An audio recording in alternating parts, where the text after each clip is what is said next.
You know, all of us, when we speak in the public space, and by all of us, I mean myself, you, everybody, including Kamaruddin and also His Excellency Dr. Mahmoud Bawumia, when we speak in the public space, the least people expect of us is consistency.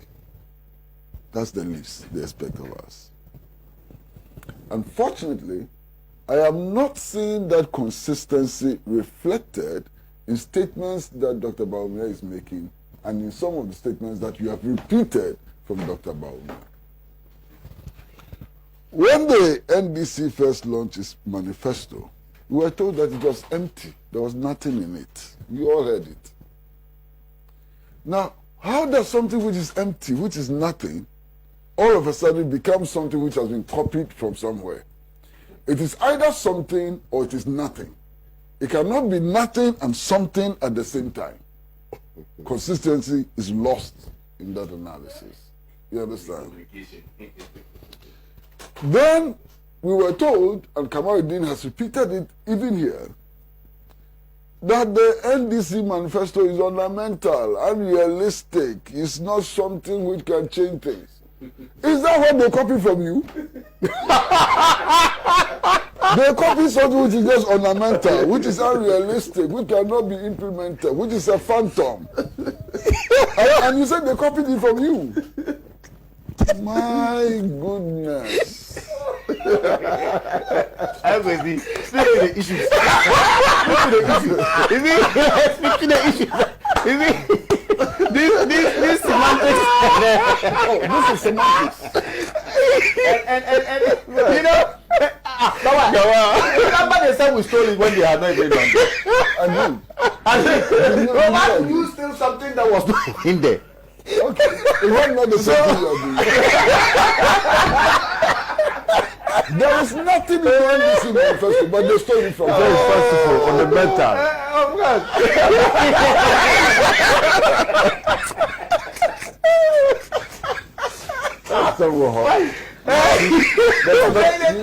You know something? If you don't take care, these politicians will kill us with their inconsistency. Yeah, that's a problem. They will kill us. That's a problem. There is nothing in the NDC manifesto but the story of us. Yesterday, I read an analysis of the two manifestos by the Law Students Union. Yes. And the Law Students Union, the Law Students Union is emphatic that as far as they are concerned, as far as solving their problems are concerned and so on, the NDC manifesto is superior to that of the NPP. I'm not the one saying it all. Law students in Ghana. That's the angle of that. That one. You agree? No, why not? But you're also a law student. I know. I we have a common platform. We've had a lot of arguments. Legal education is a challenge to all of us. So it's a foregone conclusion. Thank you. It's not to say that there's so much credence. So, if the two manifestos are the same, if one was stolen from the other, they must be the same. How come that one is superior to the other? Why cannot be superior? Oh, you disagree with the Law Students Union? Do you disagree with the Law Students Union? If you disagree with the Law Students Union, say it. The microphone is here, it doesn't go anywhere. Say it.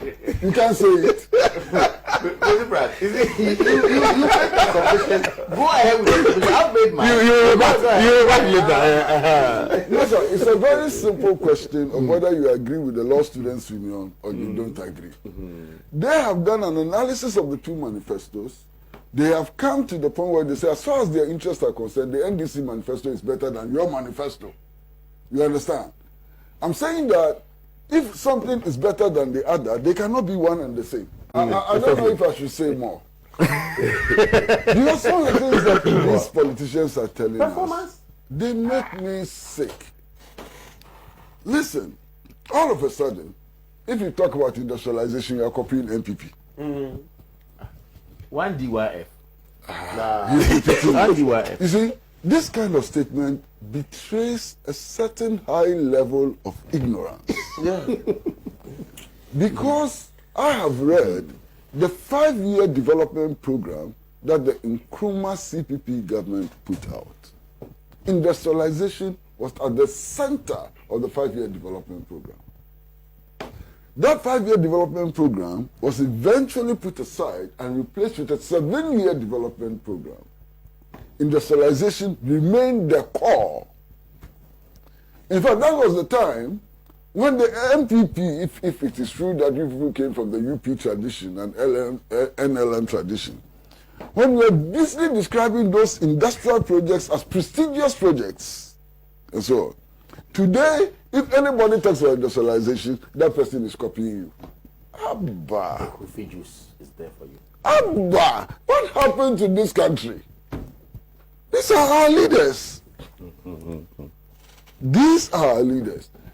Master, the Nkrumah CPP government came up with the idea of fee-free compulsory education, not just at the secondary school level, but at all levels of education. Now, Dr. Buzia came to power, he scrapped free education and introduced students' loan. Today, anybody talks about free education, he must be copying NPP. Look, in this Fourth Republican dispensation, the first political party that came out with the idea of free education was the Convention People's Party. Go and check the records. The Convention People's Party proposed to introduce free education. You understand? This was followed by the Progressive People's Party, who came up with the idea of free secondary education. And if my memory serves me right, it was the Progressive People's Party which first came with a costed program for free education. At the time when the current president was being asked in London how he was going to finance, I said, oh, leave it to me. I would only tell Ghanaians first before I come to you. And as particular is not even telling Ghanaians. Master, I beg you. Okay. I beg you. I speak facts. I don't lie. And you know that what I'm saying is the truth.